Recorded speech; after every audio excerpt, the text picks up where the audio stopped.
Biology की class में आपका स्वागत करता हूं। हम पढ़ रहे हैं मनोविज्ञान और मनोविज्ञान में हम यूनिट चला रखे हैं हमने अधिगम लर्निंग। ठीक है, लर्निंग की बात करें तो लर्निंग में हमने कुछ सिद्धांतों को पढ़ लिया है। हम संज्ञानात्मक सिद्धांतों की बात कर रहे हैं अब 2 नंबर वाले की। और कल हमने पूर्व की क्लास में अंतर्दृष्टि व सूत्र के सिद्धांत को पढ़ा था। आज जो हम सिद्धांत पढ़ने जा रहे हैं वो संज्ञानात्मक क्षेत्र क्या है।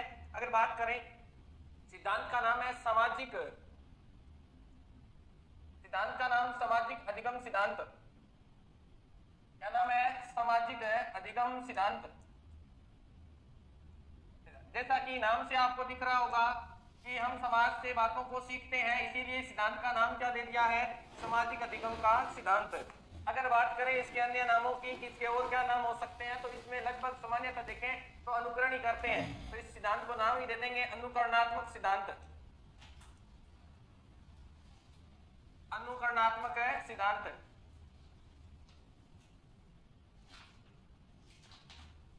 फिर अगर बात करें तो संज्ञानात्मक सिद्धांत तो है ही, परंतु किसका है? सामाजिक संज्ञानात्मक सिद्धांत। सामाजिक संज्ञानात्मक सिद्धांत। कौन सा सिद्धांत? संज्ञानात्मक। फिर अगर बात करें इसको और नाम देना चाहें तो अवलोकन अधिगम सिद्धांत। अवलोकन अधिगम सिद्धांत, ये सभी इसके अन्य नाम हैं अधिगम सिद्धांत। फिर अगर बात करें इंग्लिश में क्या कहते हैं गुरुजी? इसको कहते हैं मॉडलिंग थ्योरी। क्या कहते हैं? Modelling, modelling theory, modelling theory. ठीक है ना? कौन सी थ्योरी? Modelling theory. तो इस सिद्धांत की हमने बात की है, सामाजिक अधिगम सिद्धांत की। इसके अन्य नाम देखें हमने पहले। इस सिद्धांत को बोलते हैं अनुकरणात्मक सिद्धांत, सामाजिक संज्ञानात्मक सिद्धांत, अवलोकन अधिगम सिद्धांत या मॉडलिंग थ्योरी। इन नामों से जैसे बात करें इसके प्रवर्तक की, मैं यहां लिख रहा हूं प्रवर्तक। प्रवर्तक कौन है? तो प्रवर्तक है अल्बर्ट बांडुरा। कौन है? अल्बर्ट बांडुरा।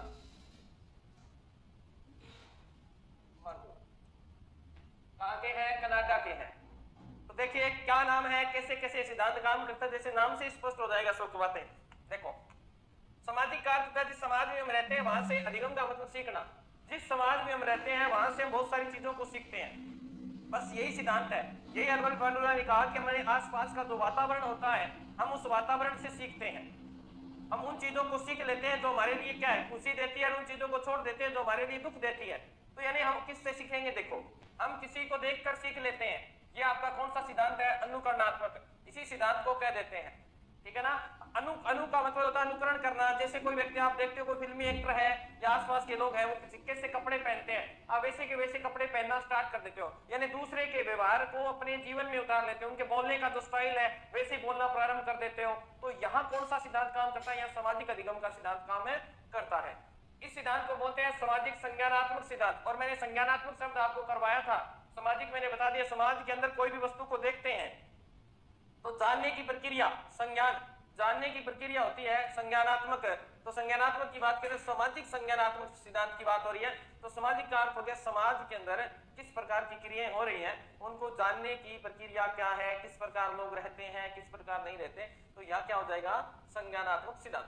फिर है आगे अवलोकन अधिगम। अवलोकन के दो यानी दूसरे, अवलोकन का अर्थ देखना। जैसा देखेंगे वैसा ही करेंगे, जैसा देखेंगे वैसा ही करेंगे। तो यहाँ अवलोकन हुआ कि नहीं हुआ? तो यानी प्रेक्षणात्मक भी बोल सकते हैं। आप प्रेक्षण कर रहे हो ना, किसी को देख रहे हो, ऑब्जर्व कर रहे हो, ऑब्जर्व का यानी प्रेक्षण कह सकते हो, अनुकरण सॉरी अवलोकन कह सकते हो। तो यहाँ सीधी सी बात होगी, इस सिद्धांत को क्या कह देंगे? अवलोकन अधिगम का सिद्धांत। और मॉडलिंग थ्योरी क्यों कहते हैं? क्योंकि वर्तमान में आज जो जीवन है वो ऐसे ही चल रहा है। हम किसी को देखते हैं और देखने के बाद सोच समझ हमारे में है नहीं इतनी, जैसा वो पहन रहे हैं वैसा ही हम पहन लेते हैं। जैसे टीवी पर बड़े बड़े विज्ञापन आते हैं, उन विज्ञापनों को देखकर हमारे पर प्रभाव पड़ता है। कहते हैं कि 7 दिन में गोरा, और ये एक ट्यूब आती है, ठीक है, फेयर एंड लवली लगाइए, प्लांट की लगाइए, 7 दिन में आप गोरा हो जाएंगे। क्या 7 दिन में गोरा हो जाएंगे? परंतु हमने अनुकरण कर लिया कि वो अगर गोरे हो सकते हैं तो हम भी हो सकते हैं। अरे भाई ऐसा कुछ नहीं है। ठीक है ना? तो ये सब क्या है? अनुकरण से जो चीज हम सीखेंगे वो किस क्षेत्र के अंतर्गत आएगी? वो सामाजिक क्षेत्र के अंतर्गत आएगी। हमारे जीवन पर बहुत प्रभाव पड़ता है। हम कैसे कपड़े पहनते हैं, किसी को देखकर पहनते हैं। हम कैसे हेयर स्टाइल रखते हैं, किस प्रकार रखते हैं, ये भी सब क्या है? ये किसी को देख कर रखते हैं। तो यहाँ सामाजिक अधिगम यानी बालक क्या करता है? दूसरों के व्यवहार को देखता है और उस व्यवहार को अपने जीवन में उतारने का प्रयास करता है। किस सिद्धांत के अनुसार? इस सिद्धांत के अनुसार। तो इसके प्रवर्तक कौन थे? अल्बर्ट बांडुरा। तो अगर बोलते हैं प्रेक्षणात्मक, मैंने बोला था ना ऑब्जर्व करना से, ठीक है ना, प्रेक्षणात्मक अधिगम के जनक, ध्यान रखना, अधिगम के जनक अल्बर्ट बांडुरा को कहा जाता है। ओके, पहली बात आपने ये लिखनी है, लिख लिया होगा आपने। फिर बांडुरा को नंबर 1 नंबर 2 संज्ञानात्मक आंदोलन के प्रवर्तक मानते हैं इनको, ये भी आपको लिखना है, जीन व्याधि मत कर देना। संज्ञानात्मक आंदोलन के जनक, आंदोलन के प्रवर्तक, जनक और प्रवर्तक एक ही बात है, परंतु सब दोनों होने चाहिए आपके पास, ठीक है ना। तो अल्बर्ट बांडुरा से समझ 2 बातें मैंने आपको करवाई, आपको पूछ सकता है प्रेक्षण का मतलब होता है ऑब्जर्व करना, यानी इस ऑब्जर्व करने वाले सिद्धांत को किसने दिया है, तो ध्यान रखना ऑब्जर्व करने वाले सिद्धांत को अल्बर्ट बांडुरा ने दिया है। फिर अगर बात करें इस सिद्धांत को कि संज्ञानात्मक आंदोलन के प्रवर्तक कौन है, तो कौन है, अल्बर्ट बांडुरा है, ठीक है। अब इन्होंने क्या किया, ये चीज मैंने आपको बता दी है कि हम दूसरों को देखकर उनके जैसा व्यवहार करने लग जाते हैं, उसी व्यवहार को अपने जीवन में उतारने लग जाते हैं, तो वहां सामाजिक अधिगम सिद्धांत कार्य करता है, यानी हम समाज से सीख रहे हैं, ठीक है ना।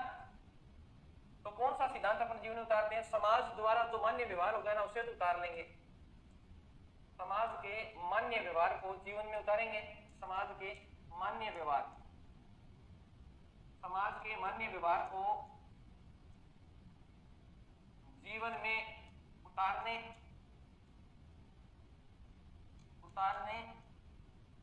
तथा अमान्य व्यवहार को, अमान्य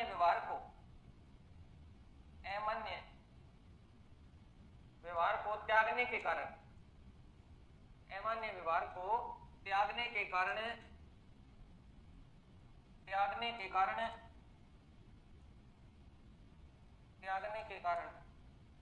इस सिद्धांत को सामाजिक अधिगम सिद्धांत कहते हैं। इस सिद्धांत को क्या कहते हैं, सामाजिक अधिगम सिद्धांत कहते हैं, सामाजिक अधिगम। ओके, लाइन पूरी कर लीजिएगा, अधिगम सिद्धांत कहते हैं, अधिगम सिद्धांत कहते हैं, यानी समाज जिस चीज को मानता है वो चीज अपना लो, और उस चीज को समाज ठुकरा रहा है उसे आप छोड़ दीजिए, ठीक है ना। तो इसने जो प्रयोग किए थे,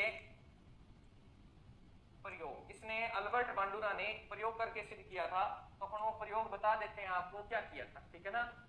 ओके, तो कौन कौन से प्रयोग किए, एक तो इसने किया था बोबोडोल पे, इस पे बोबोडोल, बेबीडोल नहीं है ये, मैं बताऊंगा कौन सा डोल होता है, बेबोडोल, ठीक है, डोल। वह फिल्म प्रदर्शनी,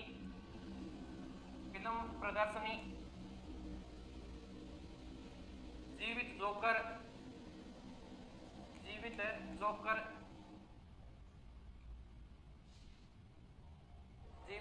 पर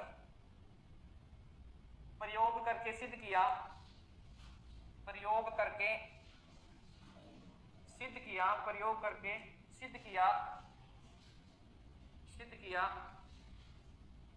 कि बच्चे देखकर या अनुकरण कह सकते हो आप, देखकर या अनुकरण के माध्यम से सीखते हैं,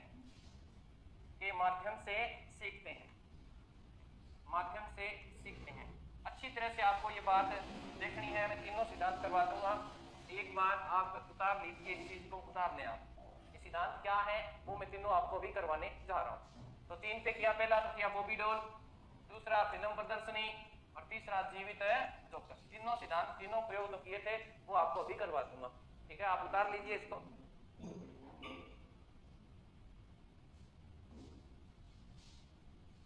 ठीक है, कर लिया होगा आपने, उतार लिया होगा। अब देखते हैं क्या सिद्धांत था, ठीक है।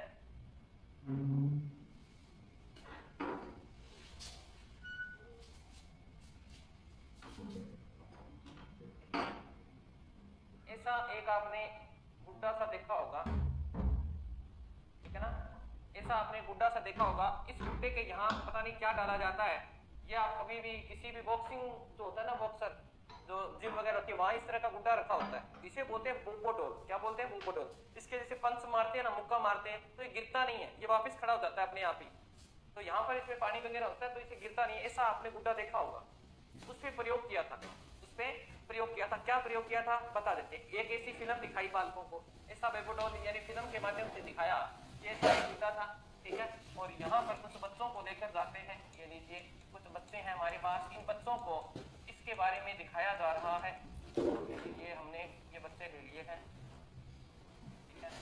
इन बच्चों को क्या दिखाया जा रहा है, इन बच्चों को ये चीज दिखाई जा रही है, वो बोलो। ये एक फिल्म का दृश्य था जिसमें ऐसा एक बेबी डॉल को प्रस्तुत किया गया।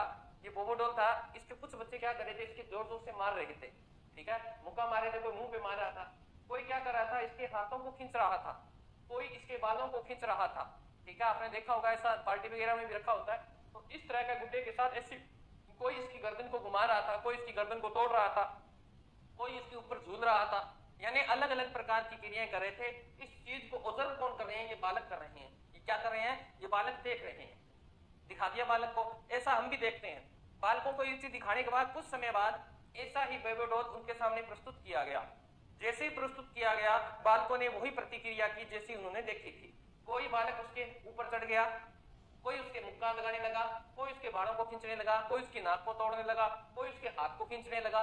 यानी जैसा उन्होंने फिल्म में देखा था वैसे का वैसा किया था। तो क्या किया, अनुकरण किया।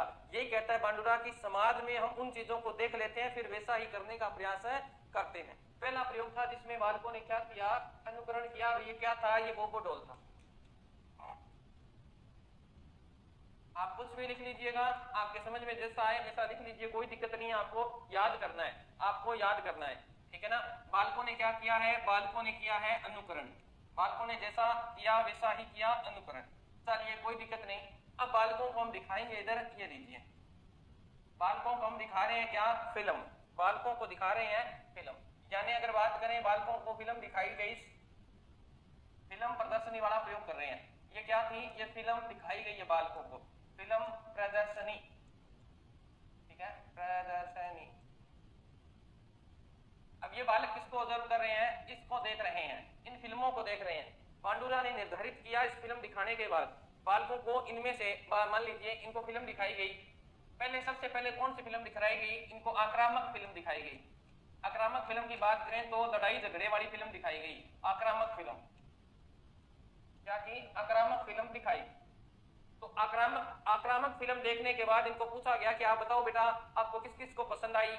तो इनमें से लगभग 50% बालकों ने, एक अंदाजा है, 50% बालकों ने इस फिल्म को पसंद किया, आक्रामक फिल्म को। चलिए बांडुरा ने अब की बार फिल्म को बदल दिया और अब की बार बालक को फिल्म दिखाई कौन सी, प्रेम वाली, प्रेम प्यार वाली फिल्म दिखाई, प्रेम प्यार गृहस्थी वाली। अब की बार जो बालकों ने पसंद किया वो कितने थे, 40% बालकों ने इस फिल्म को पसंद किया, इस फिल्म को, प्रेम प्यार वाली फिल्म को पसंद किया। अब 3 नंबर पे बालक बच गए अपने पास, कितने, 90 और 10।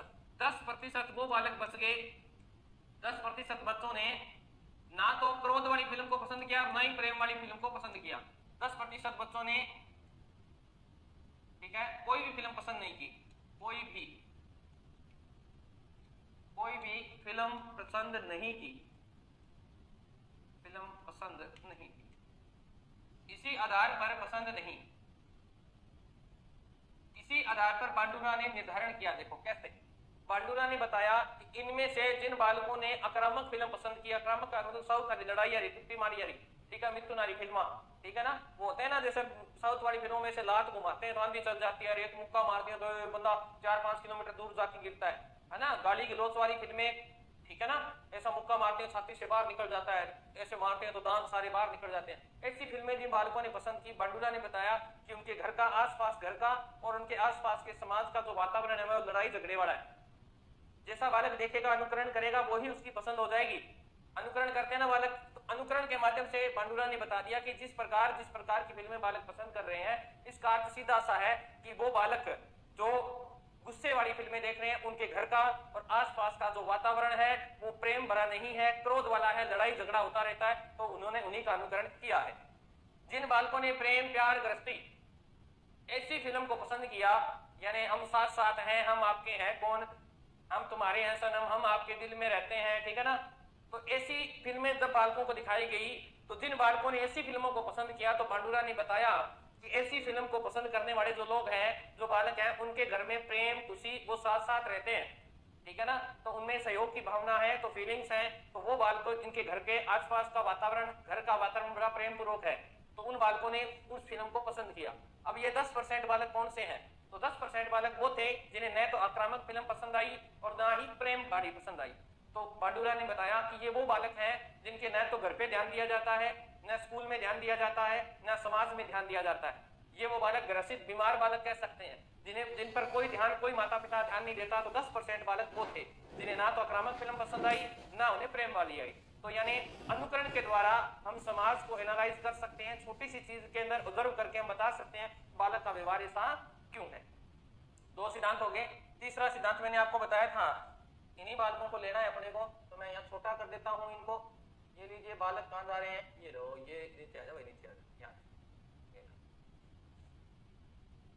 ये 2 बालक है, इनको दिखाया गया क्या?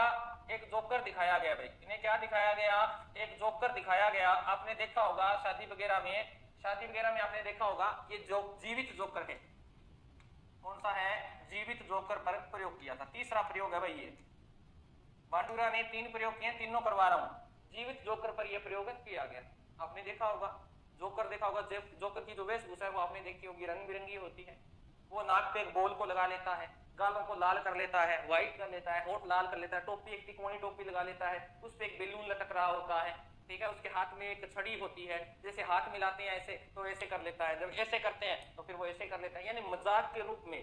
तो इन बालकों को एक शादी समारोह में कहीं भी मान लीजिए एक जीवित जोकर दिखाया गया और उसकी गतिविधि को बालकों ने नोट किया कि जब उससे हाथ मिलाते हैं तो ऐसे करता है, उसने कैसे टोपी पहन रखी है, कैसे उसने नाक पे बॉल लगा रखी है, कैसे गालों को लाल कर रखा है, ये सब चीजें बालकों ने ऑब्जर्व की। अब वो किस प्रकार बातें कर रहा है, ये सब बातें उसने ऑब्जर्व की है बालकों ने, इन बालकों ने देख लिया, ठीक है। अब देखो, कुछ समय के बाद ये प्रतिक्रिया उसने दिखा दी कि जोकर किस प्रकार है प्रतिक्रिया कर रहा था, ये दिखा दिया।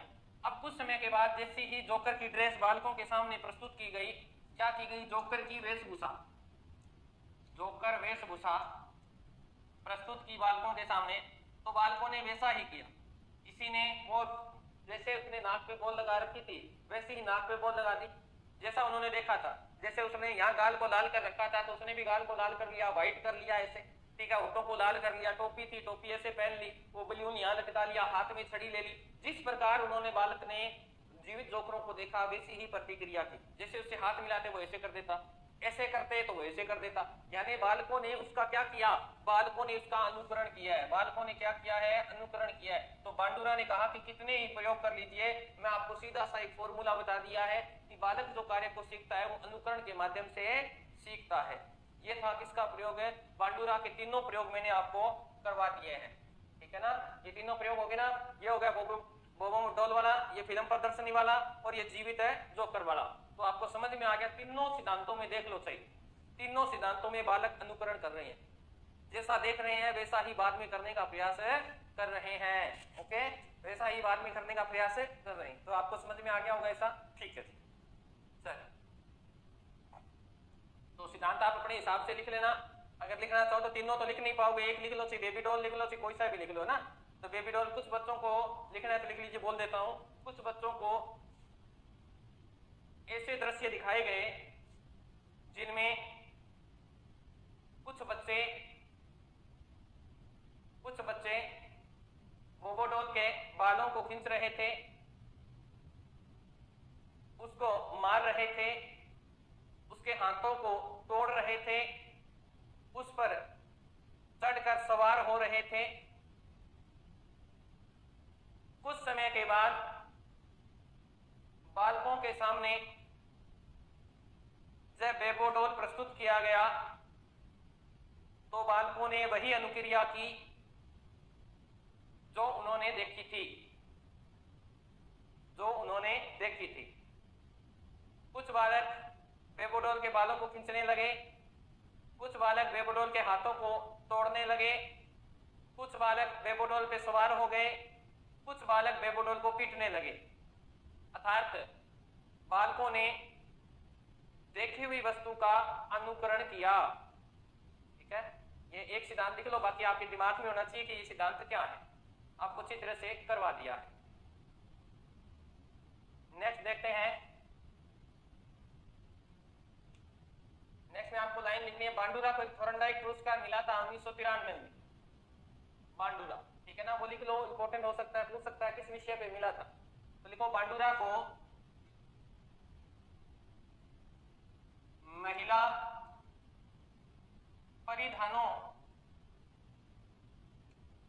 परिधानों पर टीवी का प्रभाव,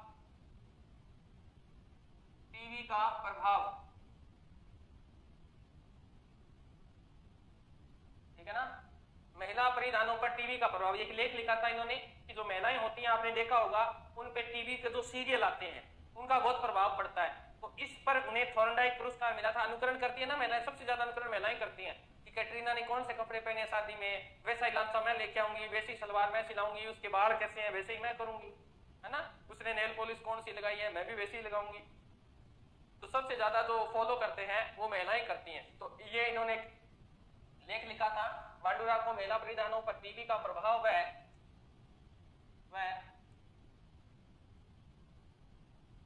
बोबोडॉल के प्रयोग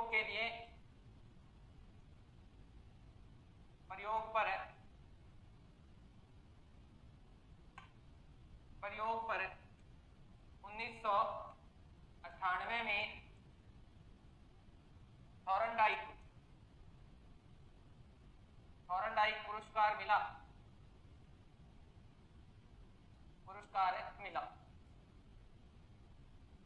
ठीक है, तो ये इंपॉर्टेंट बात है। अब आपको पूछ सकता है कि अनुकरण कैसे होता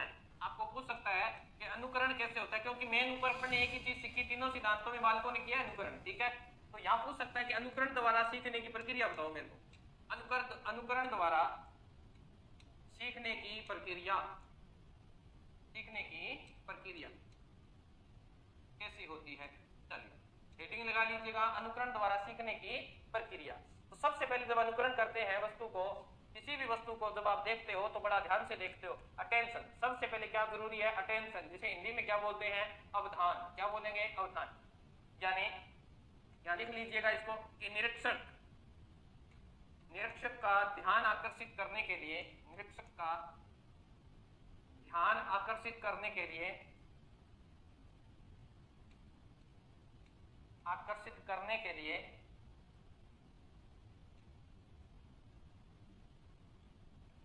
आकर्षक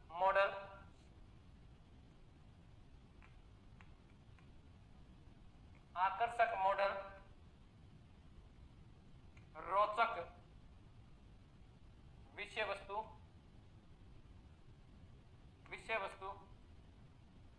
होनी चाहिए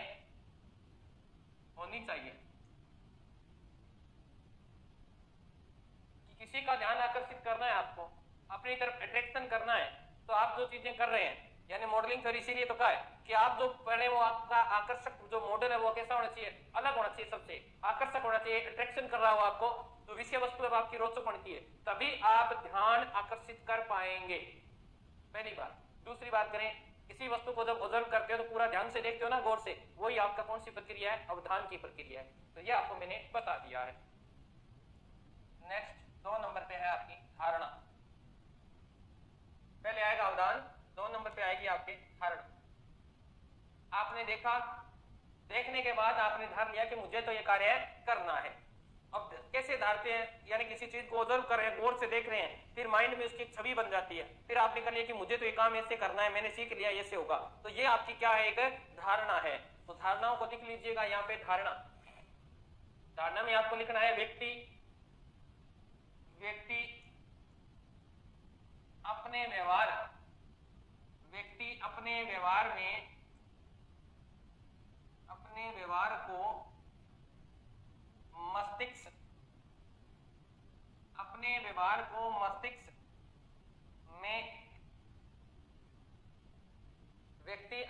को मस्तिष्क में छपी प्रतिमा। ये प्रतिमा क्या होती है, 2 आपने देखा था ना, वो आपकी प्रतिमा ही है, ठीक है ना। छपी प्रतिमा के रूप या शब्दों को संचित करता है।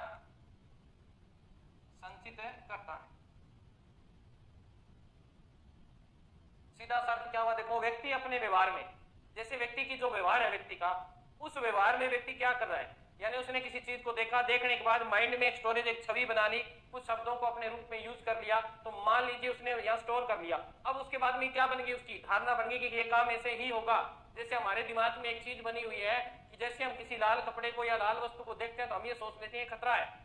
ये आपकी एक छवि बन गई माइंड में, जैसे लाल कपड़ा देखते हो आप सोचते हो कि लाल कपड़े से ट्रेन रुक जाती है। लाल कपड़ा, लाल रंग, ठीक है ना, लाल रंग जो है वो किसका प्रतीक है, खतरे का प्रतीक है। परंतु वही लाल रंग जब आपकी शादी होती है मांग में भर देते हो, तो यानी एक छवि बनी हुई है, वो छवि दिमाग से बाहर नहीं निकलती, ठीक है ना। तो एक धारणा बन जाती है आपको अनुकरण के द्वारा। फिर 3 नंबर में आता है आपका पुनः प्रस्तुतिकरण। पुनः प्रस्तुतिकरण, पुनः प्रस्तुतिकरण अर्थात क्या हो गया, जो चीज आपने सीखी थी उसे आप करके देखते हो। यानी व्यक्ति जब जिस वस्तु को धारण कर लेता है उसे दोबारा वैसे का वैसा प्रस्तुत करने का प्रयास करता है। तो इसमें लिखना है व्यक्ति द्वारा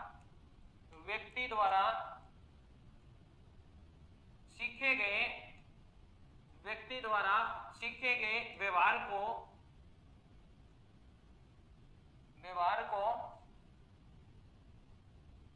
दोबारा प्रस्तुत करना। दोबारा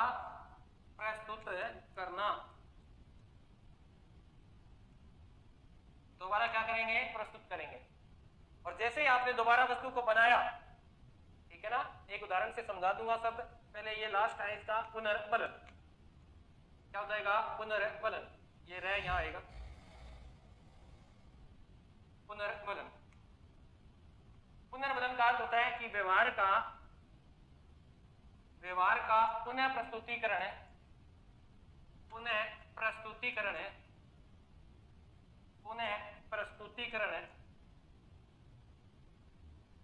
करने पर व्यक्ति को सकारात्मक,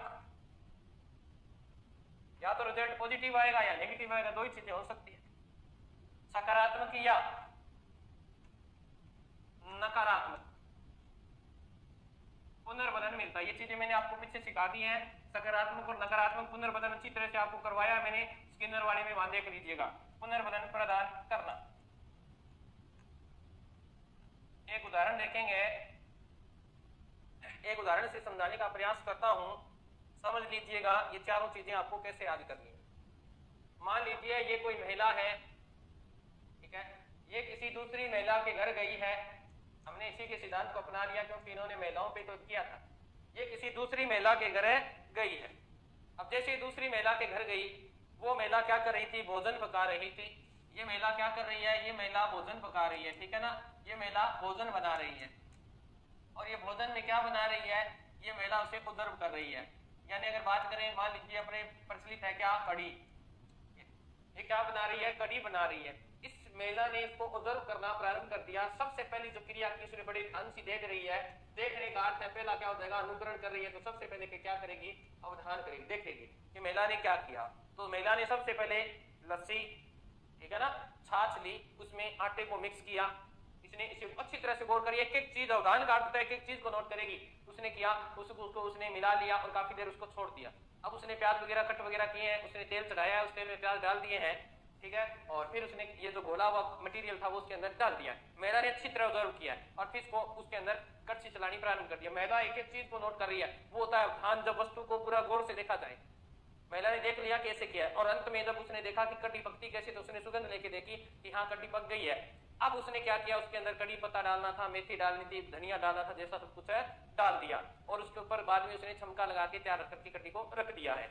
अब इस महिला ने उस काम को सीख लिया और उसके माइंड में क्या बन गई है, अब धारणा बन गई है कि हाँ ऐसे ऐसे मेरे को करना है, सबसे पहले मुझे ये करना है। तो धारणा स्टेप बने, वो क्या होती है, धारणा होती है। वो माइंड में एक छवि बन जाती है कि ऐसे ऐसे इस कार्य को ऐसे अंजाम देना है। अब 3 नंबर, ये अब गई दोबारा और उस सीखे हुए जो धारणा बनी थी उस कार्य को क्या कर दिया, इसने पुनः प्रस्तुतिकरण कर दिया। जैसा इसने महिला को बनाते देखा था वैसा का वैसा इसने अब घर पे बनाई, क्या बनाई, कड़ी बनाई, प्रस्तुतिकरण कर दिया है। समझ में आ गई बात। अब जैसे उसने प्रस्तुतिकरण किया, अब की बार जैसे उसने देखा था वैसे की वैसे बनाई, कि पहले वैसे किया था फिर वैसे वैसे, सब चीजें जैसी धारणा थी माइंड में, जैसी देखी थी वैसी की वैसी की है। अब उसने जैसे ही बनी, अब जो बन गई, अगर उसके जैसी बन गई, अब उसने स्वाद को चख रखा है उस कड़ी का जो उसने बनाई थी, हम किसी रिश्तेदारी में जाते हैं तो ऐसे, तो उसने उस कड़ी का स्वाद देखा कि उसकी कड़ी से भी मेरी कड़ी ज्यादा स्वादिष्ट बनी है, तो सकारात्मक पुनर्बलन। अगर नहीं बनी है तो फिर नकारात्मक पुनर्बलन यहाँ उत्पन्न हो जाएगा। भविष्य में फिर वो उस कार्य को दोबारा करेगी। अगर नकारात्मकता आई तो उसी कार्य को दोबारा किया जाता है, सकारात्मकता आई तो उस कार्य में वो हासिल हो जाएगी, वो अपने आंख बंद करके भी उस कार्य को कर सकती है। तो नकारात्मकता कई बार तो कार्य को छोड़ देती है वो, परंतु कई बार कई क्या करते हैं, उसे दोबारा करते हैं। जिनमें लगन होती है सीखने की, उस कार्य को दोबारा करते हैं। जैसे अभी रीट में हम पास नहीं हुए, हम दोबारा क्या कर रहे हैं, तैयारी कर रहे हैं, ये हमारे अंदर क्या है, पॉजिटिव है, ये सकारात्मक पुनर्बलन है। कोई बात नहीं हुए, अगली बार सफल हो जाएंगे, ये सकारात्मक पुनर्बलन का एक उदाहरण है। ओके, चलिए, तो आपको मैंने ये प्रक्रिया, जो 4 शब्द थे, ये आपको मैंने सिखा दिए हैं। अब देखें, यहाँ आपको लिखना है, आगे लिखवा देता हूं, ये शिक्षा के अंदर क्या काम आते हैं। शैक्षिक महत्व, इस सिद्धांत का कौन सा महत्व पढ़ रहे हैं, शैक्षिक महत्व पढ़ रहे हैं बेटा। इस शिक्षा में ये सिद्धांत कहाँ काम आता है, तो देखो, शिक्षा के अगर सिद्धांत की बात करें तो नंबर 1 है कक्षा कक्ष परिस्थितियां, क्योंकि बालक किससे सीखेगा, अनुकरण से। तो कक्षा कक्ष परिस्थितियों में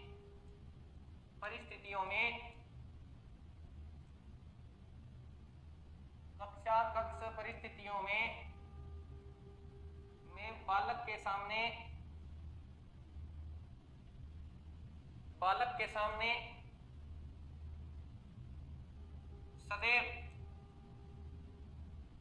सदैव उच्च आदर्श के मॉडल प्रस्तुत किए जाने चाहिए, ठीक है ना। उच्च आदर्श के मॉडल, यानी कोई भी उदाहरण दे रहे हो तो उच्च आदर्श के मॉडल प्रस्तुत करने चाहिए,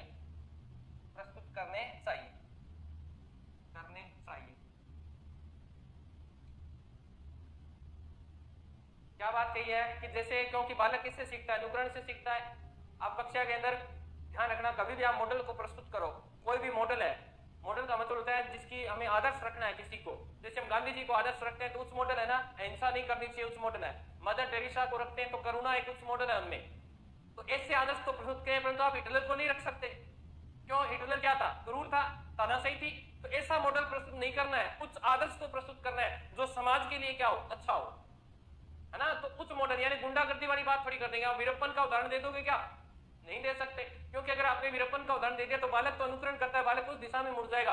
और मनोविज्ञान क्या कहती है, मनोविज्ञान ये कहती है कि पॉजिटिव ही रखना है, नेगेटिव तो देना ही नहीं है। बालक को नेगेटिव कोई भी विचारधारा, कोई भी इसकी सोच को नेगेटिव नहीं करना है, पॉजिटिव ही रखना है। तो पॉजिटिव रखना है तो वही उदाहरण दो ना जो समाज के लिए आदर्श है। महात्मा गांधी का दीजिए, ठीक है, मदर टेरेसा का दीजिए, भगत सिंह का दीजिए, सुभाष चंद्र बोस का दीजिए, है ना, लाल बहादुर शास्त्री का दीजिए, जिन्होंने संघर्ष किया। आप कहां दे रहे हो, जर्मनी के ताना से आते, हिटलर उनका मॉडल दे रहे हो, आप वीरप्पन का मॉडल दे रहे हो, गुंडा है दाऊद का दे रहे हो, है ना। तो ये सारे जो मॉडल दिए जा रहे हैं, ये आपको देखना है कि समाज के लिए जो प्लस पॉइंट है वही देना, नकारात्मक आपको नहीं देना। आप किसकी बात करते हो घर पे, बढ़ाई किसकी होती है, जो गांव में सबसे अच्छा होता है उसकी बढ़ाई, वो मॉडल प्रस्तुत कर सकते हैं। और गांव में एक व्यक्ति शराब पीता है, गालियां निकालता है, उसका क्या मॉडल दोगे आप, क्या प्रस्तुत करोगे, ऐसा मॉडल प्रस्तुत नहीं करना है कक्षा कक्ष में। ओके, नंबर 2, शिक्षक को आक्रामक व्यवहार से बचना चाहिए। शिक्षक को आक्रामक व्यवहार से बचना चाहिए, आक्रामक व्यवहार से बचना चाहिए, बचना चाहिए। समझ में आ गई बात। आक्रामक व्यवहार का अर्थ क्या है यहाँ पे, ये कहना चाहता है कि अगर बालक ने कोई गलती कर दी है तो अध्यापक उसे प्यार से समझाए। अगर उसने गुस्सा करके समझा दिया, आक्रामक और क्रोध हो गया, क्रोधित हो गया, तो बालक तो डर जाएगा, बालक भविष्य में आपसे कुछ बोलेगा नहीं, वो आपसे डरने लग जाएगा। तो हो सकता है वो शिक्षा से वंचित रहे, जो स्कूल ही ना आए, वो सभी अध्यापकों से डरने लग जाएगा। तो यानी आपको आक्रामक व्यवहार नहीं अपनाना है, आपको प्यार से बात करनी है, प्यार से समझाना है। तो अध्यापक को भी ध्यान रखना है, क्योंकि बालक आपको ही देख के अनुकरण करते हैं, कई बालक आपको ही फॉलो करते हैं, आपको ही अपना आदर्श मानते हैं, आइडल जिसे बोलते हैं वो आपको ही मानते हैं। तो आपका जैसा व्यक्तित्व होगा, बालक में वैसा ही व्यक्तित्व उत्पन्न होने की संभावना रहती है। नंबर 3, बच्चे बालक, चलो कोई दिक्कत नहीं, बच्चे अनुकरण के द्वारा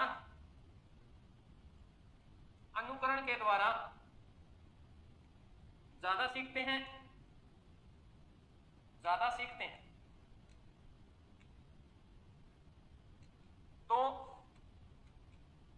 कक्षा कक्ष की गतिविधियां, कक्षा कक्ष की गतिविधियां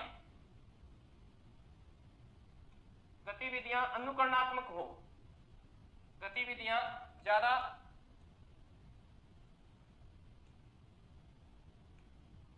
अनुकरणात्मक हो, ठीक है ना। कैसे?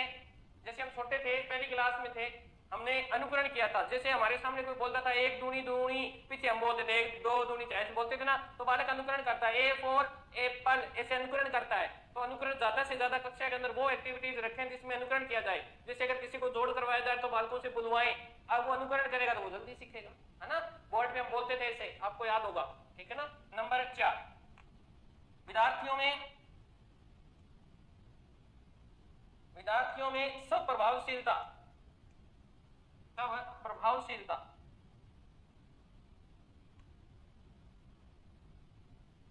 का विकास कर सकते हैं, यानी खुद प्रदर्शित करें और बाद में बालक को कहें कि बेटा तू करके दिखा, तो बालक में क्या आएगी? सब प्रभावशीलता आएगी, है ना। तो नेक्स्ट 4 हो गए। नंबर 5, ये जो सिद्धांत है, बालकों के असामान्य व्यवहार को सुधारा जा सकता है। बालकों के असामान्य व्यवहार को सुधारा जा सकता है। बालक कोई उठपटांग नहीं करता है तो उसके सामने ऐसे मॉडल प्रस्तुत कर दो। बालक पढ़ के नहीं आता तो उसके सामने पढ़ने वाले बालक का मॉडल प्रस्तुत कर दो, ये देखो बहुत बढ़िया, उसको शाबाशी वगैरह तो उसकी प्रशंसा करो, बालक अनुकरण करेगा, दूसरे दिन वो याद करके आएगा, तो बालक की जो गलत एक्टिविटीज है उसको भी सुधारा जा सकता है। तो ये था अपना अधिगम का सिद्धांत। आज के लिए इतना ही, मिलते हैं कल नेक्स्ट सिद्धांत के साथ। तब तक स्वस्थ रहें, मस्त रहें। जय राजस्थान, जय भारत।